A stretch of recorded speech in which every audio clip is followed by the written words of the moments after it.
Without further ado, listen, you know what you're here for. All right, you know what you're here for. Please give it up for my special guest today, the one and only Coach Hue Jackson.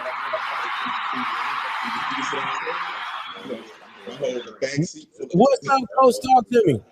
Hey, what's going on, man? I'm excited. It was a great day today. The staff got here. We had opportunity just to talk to each other about what we're trying to accomplish here at Grambling. And boy, I am so excited about the men that have come here to Grambling to go take this challenge with me. Listen, Coach, listen, I've been getting it all day. People are super excited for the fall season of 2022. And what you guys are bringing in is just ridiculous. Just ridiculous. Well, I'm going to give a lot of credit to my GM, Chris Scott, and the rest of the staff. The guys are working hard.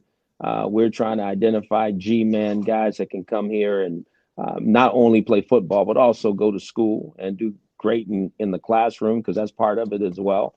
So we're excited about where we're headed. Awesome. Let's get into this so you guys can get back to work, all right? All right, well, let's go right into it. Rapid questions. Your favorite football movie, Coach? My favorite football movie? Probably Brian's song, because I remember it. Brian's? See, I know that was before my time. Got to be before my time. Got to be before my time. Your last vacation?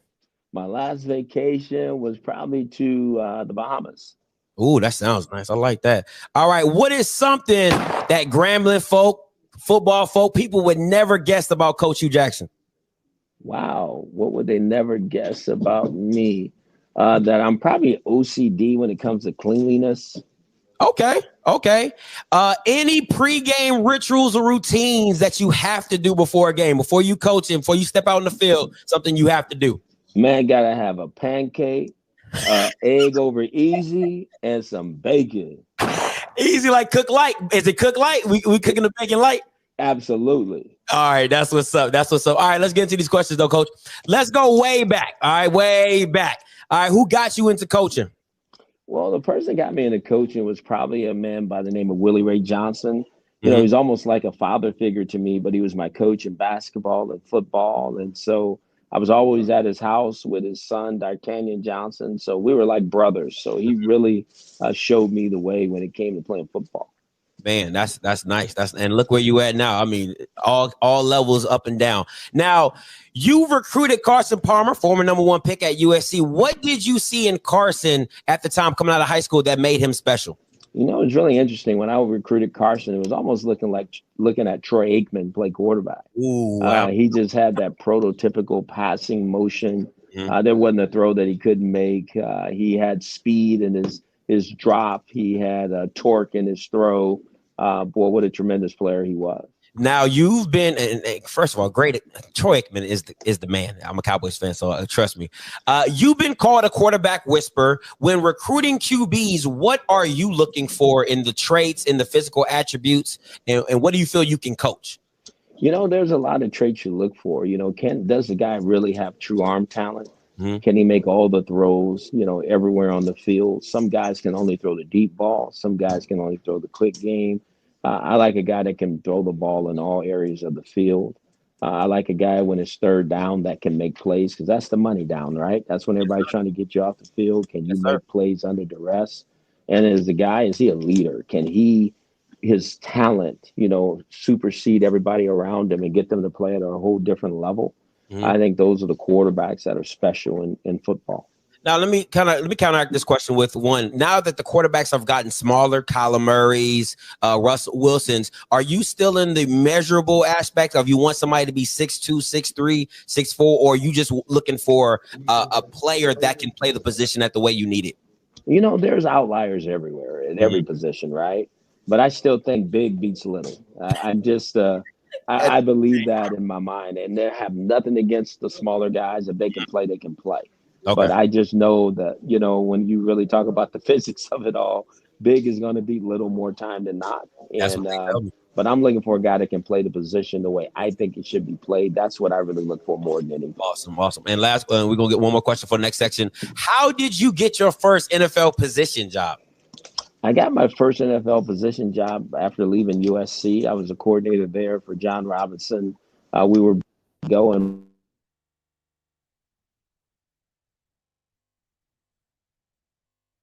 Hey, your sound went out, Coach. Your sound went out. Yeah, yeah. We can't hear you. Hey, log off and log back in. Yeah, still can't hear you. All right, while we wait for that, get Coach Hue Jackson back on the line. People need, hey, listen, listen, when it's hot in these streets for recruits, all right, when your phone is buzzing like Coach Hue Jackson, listen, you gonna get some calls at any time of the day. All right. Hey, the recruits is hot. I know it's hot. Yes, it is. The block is hot, that's for sure. I know it is. But you said, go ahead. You got your first NFL position? Yeah, I got my first NFL position at the Washington Redskins with Marty Schottenheimer. I was leaving USC at the time. And Marty said, hey, come coach our running backs. I was able to coach Stephen Davis there.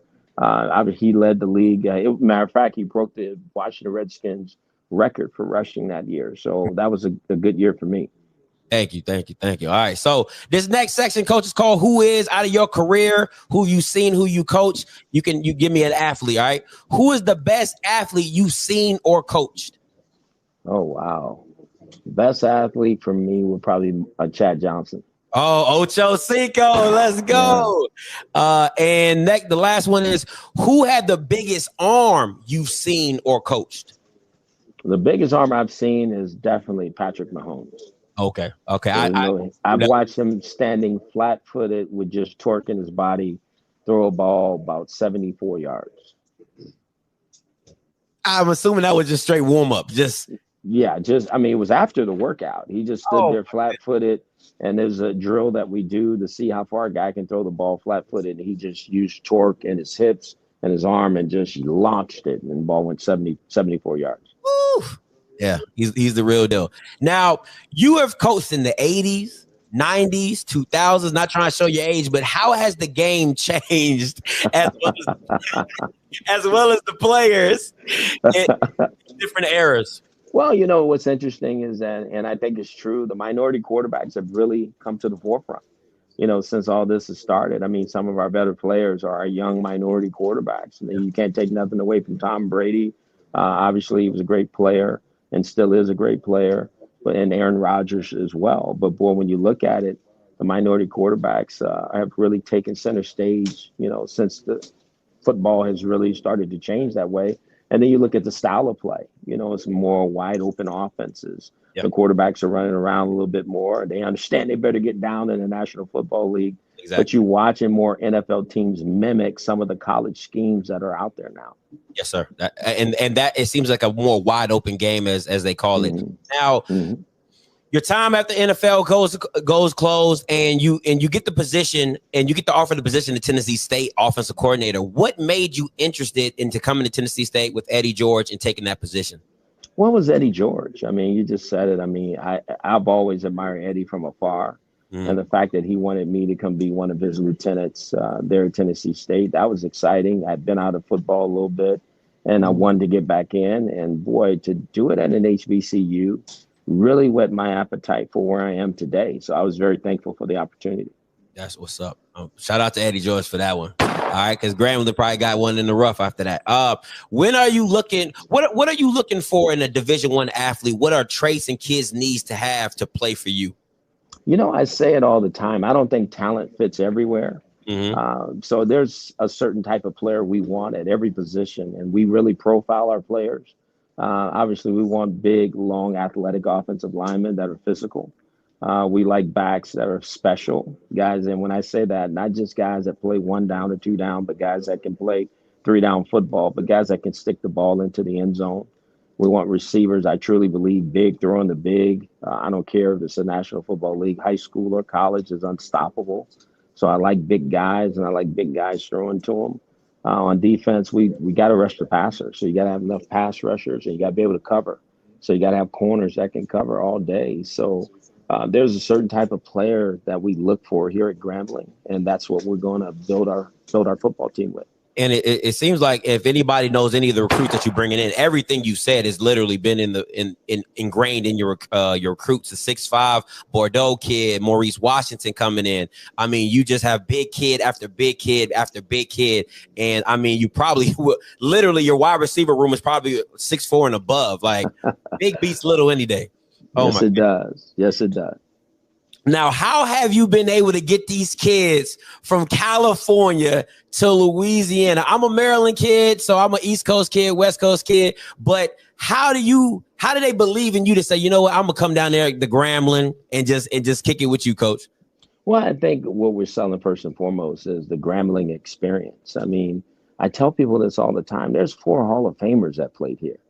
And I think people forget that. Some of the greatest players that's ever played the game have walked the halls at Grambling. Some of the greatest coaches, one of the greatest coaches that's ever coached the game, coach right here at Grambling. And so I'm offering young men the opportunity to, one, get a great education, and number 2, get an experience of a lifetime from football. Because we're going to create an environment for our players to be great. We're going to coach these guys from A to Z. There will be some NFL experience to it as well, because I think it should be, because that's what these guys aspire to do someday, is have a chance to go play in the National Football League. And I want to help them be able to do that. So that's the kind of environment we're going to create. Now, this question might throw you a little off because you've been a head coach at the highest level, but you hadn't been a head coach in college. Did you have any fears when stepping into this role? Absolutely not. You know, it's still, I mean, at the end of the day, it's still about leading men, right? I don't care if it's in the National Football League, high school, or college. So if you have a thirst for that, really being able to take men from A to Z and having guys understand what it takes to get better, and if you are a true leader of men and you can teach, I think I don't care where it is, you're able to do it. Yeah, absolutely. And you talked about the history of Grambling. I watched your press conference and you brought up Eddie Robinson, but it's one name in particular that I want to bring in. Have you talked to Doug Williams, and has he given you any advice on the job? He knows Grambling like the back of his hand. And how close are you guys when working to building this back up? Oh, absolutely. I've talked to Doug Williams and Shaq Harris, and they're 2 men that I will always lean on because I know them both. And obviously they were great players here. They're very, very fond of the school. I do talk to them still now occasionally. They're part of this process, in my opinion, because they want to see their school get back to where it needs to be. I think they're excited about me being here. And I'm going to do everything I can to have these guys be extremely excited about what we're trying to accomplish. I bet they are excited to have you. I know the alumni base is buzzing. Now, Coach, going into more of who you are, who are some of your biggest influences on your offensive philosophy? Because you've been coached by some offensive. I mean, you've been underneath some offensive-minded guys, Steve Spurrier, Martin Schottenheimer. So, how do you blend those styles and come up with your own? You know, it's really amazing. I've been very fortunate to be around some guys who really understand offensive football at a high level. Probably the guy that had the biggest influence on me is Steve Mariucci. Okay. I was his coordinator at Cal Berkeley, and obviously he was one of the offensive wizards at one time. He comes out of the Green Bay system. For me to look across the field and see all the coaches that come underneath that tree, you know, you start to see things that you like. You never try to mimic anybody because you're not them. You know, you take bits and pieces of all those things and it becomes who you are. Mm-hmm. And so I've been able to put together an offensive system that I think fits my personality.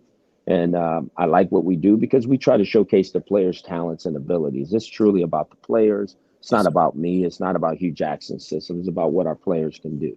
So where does that come in? Like, so how far do you take what you've processed and you've gained, and now where the style of play is nowadays in college, where everybody wants to go spread? How do you balance that with you being from the 80s and 90s era, seeing power football be successful, and now in the late 2000s to where now it's an open market? And how do you blend that together as well? I think that's the beautiful part about this, because at the end of the day, it's still the same, right? You got to have one more point than the other team. And nobody cares how you get it. You know, they just want that. They want it, you know, yeah. And I do get the young players are really enthused with having 4 wide receivers in the game, 3 wide receivers, and we'll do that too. But at some point in time, you got to line up and put your hand in the dirt and just knock the crap out of the other team. And so At Grambling, that's what they used to do. You know, they line up and beat you up and throw it over your head and do those things. And we want to bring a little bit of that back here. I like that. I like that, coach. Just play football. All right. With Grambling, other HBCUs lacking resources and funding, what are some ways you feel you can change that? What are some things you think you can bring to the table to bring the funding and resources back to Grambling? I think it's really important that we get out of the talk of what we can't do. You know, I think the expectation is people talk about the HBCUs like we're supposed to accept that we don't have don't have funds. I think that's a bunch of crap. I think what we need to do is get out of that mindset and start raising the thought process of where we should be. Why should we not be like the Power 5 schools? You're telling me that we don't have alumni that have money? I mean, some of the greatest people in the world, there is Black money in this world. Absolutely. And we need to reach back out to the people. And there's a lot of people that love Grambling. I will tell you this. There was a person that came to here today, to Grambling, as a Grambling graduate, handed me a check for $10,000 and gave us two of the nicest TV monitors I've ever seen in my life. And there's people giving back.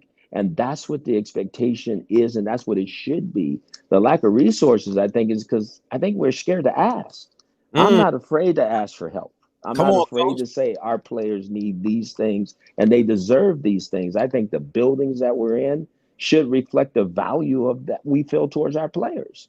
So we should improve these things. And I think the states and everybody should pitch in and help our HBCUs be better than what they've been. I love it, coach. I love it. I know. Listen, I got some people in the chat. They going crazy. Somebody says, preach. I'm a believer now. He preaching. They own it. They own it, coach. Let's continue on. So how do you feel about where the SWAC is headed with you and Coach Prime leading the way? I mean, not many. I don't care if you're SEC. I don't care if you're Power 12. You can't say you've had two of the most influential people in football with you, with, you know, the Bengals offense and you coaching at a high level. And then you have Coach Prime being Coach Prime. Where do you see the SWAC and how do you see it leading forward with you two at the helm? Look, we feel like it's some point in time here in the very near future that our conference can compete with anybody. Let's go. And there's no question that Deion Sanders has done a great job of opening the door, you know, for the SWAC. Now it's time for us to kick it in because there's enough talented coaches in this conference. Players are starting to understand that they need to go play football, you know, and they're going to get coached. They're going to get an opportunity to make it to the next level. But you don't have to go to all these Power 5 schools to go play great football. You know, there's some great football being played in this conference, and it's only going to get better. I think the recruiting has been outstanding across the board in the SWAC this year. So I think it's the tide is turning, and it's time for it to turn. Absolutely. I have a question from one of the comments says, how does Graham plan to help student athletes with getting NIL deals? Well, we have a plan in place. I can't share that just today here, but we've done some real work since I've been here. There's a group of men who've come in. I've had the opportunity to sit with them, and we have a plan in place that nobody has a plan to do. And when we reveal this, everybody's going to want this plan. So I'm excited about where we're headed in the future with the NILs, and I can't wait to roll this out. I love it. Come on, coach. I love it. I love it. All right, last section, coach, and we're going to get you up out of here. We know you're working hard and staying late, all right? It's called This or That. I'm going to give you two objects. You tell me which one's your favorite, all right? Okay. All right, text or call? Text. All right. City or country? City. All right. Early bird or night owl? Early bird. Head coach or offensive coordinator? Head coach. All right. You're a California guy, so I had to do it to you. Snoop or Dre? Wow. Snoop. Let's get it. All right. In-N-Out or God's Chicken? Chick-fil-A? In-N-Out. In-N-Out. All right. iPhone or Android? iPhone. All right. Hey, thank you so much for the interview, coach. One more thing before I let you go. Make sure you get some shout outs, but any crazy stories on Chad Johnson? I know people want to hear any one crazy story about Chad Johnson before you go. Well, my biggest, craziest story about Chad Johnson is the phone calls I used to get all the time at about 2:00 in the morning, talking about he's open and just hang up the phone. I mean, this guy would call me at 2 o'clock, 3 o'clock in the morning Oh, and say, Coach Jackson, I'm open, and just hang up the phone. And I'm like, what are you doing? We have a meeting here in about 4 hours. And this guy's calling me talking about he's open. Does this man ever sleep? And the fact that he lived in the facility at Paul Brown Stadium for about a year before we told him he had to get out. Like live, like head on pillow. Head and pillow, turn on the TV, could not get into the cafeteria, but lived downstairs in the lounge because he didn't want to pay any money for an apartment. Yo, that is smooth. That is smooth. Hey, Coach Jackson, thank you so much for the interview. I know you have a busy man. Thank you for taking time out your schedule for me. I would love to get you before the season starts, but if you want to say anything to the Grambling Knights on here and everything like that, it is your opportunity right now. Absolutely. I just want to thank all of you. And I'm so excited about watching you wear that shirt with pride. I mean, I love that. I want to say hello to all of our Graham family.